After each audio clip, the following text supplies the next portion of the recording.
I'm Joana Moscoso. I'm originally from Portugal, but I've been having an international career. And I'm co-founder and director of Native Scientists, a non-profit organization that connects children and scientists to promote scientific literacy and reduce inequalities. We connect the children and the scientists through school workshops, structured programs that increase the exposure of children to science and scientists, and instigates the feeling of, if I want, I can be a scientist. So that we change the perception of who can be a scientist, and we promote positive attitudes towards science. Not everyone looks at science outreach or public engagement with science through the same positive lens and with the same passion. And we've seen over the years, in terms of policies and trying to move the scientific community towards considering public engagement activities and the societal impact of their research.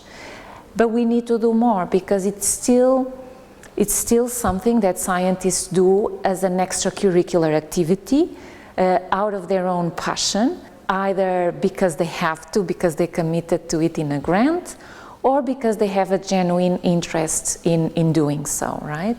What needs to change is that it becomes more of second nature to do this. It's not something we ask them to do, it's something that they intrinsically want to do and know the benefits of it. And for that, to change this culture, we need incentives. We need incentives both at the more funding level, but also institutional level, and also in terms of training, you know, providing the tools and the skills and helping the scientists acquire the skills that are needed to do effective and inclusive public engagement with science. Of course, for this to work, the scientists need support. Because if they're gonna do science outreach from A to Z, then this is a full-time job. Either you do your research or you do your public engagement. And so it's important that institutions and other bodies, they provide the infrastructure and the tools that are needed to then do effective science communication activities. The professionalization of the sector, it's very, very important. That is long-term, that has a strategy behind, that is done with quality and excellence, and that is not depriving the scientists from actually doing research, but rather enhancing the scientist to improve and come up with new questions about their research, the research they are doing. Sometimes, if we don't build trust with the audience and we don't approach the audience in a way that feels aligned with their beliefs, then it can actually be counterproductive, right?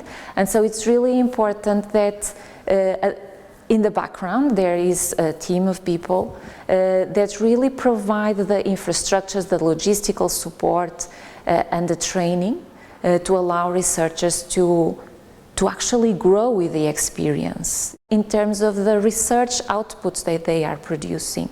And depending on the purpose, there are different approaches that work best than others. There is a lot of literature already in the science communication field, and so these science communication professionals can really have the time to be up to speed with this literature and to then inform and help and support the scientists design the best approaches for the purposes that they are looking for.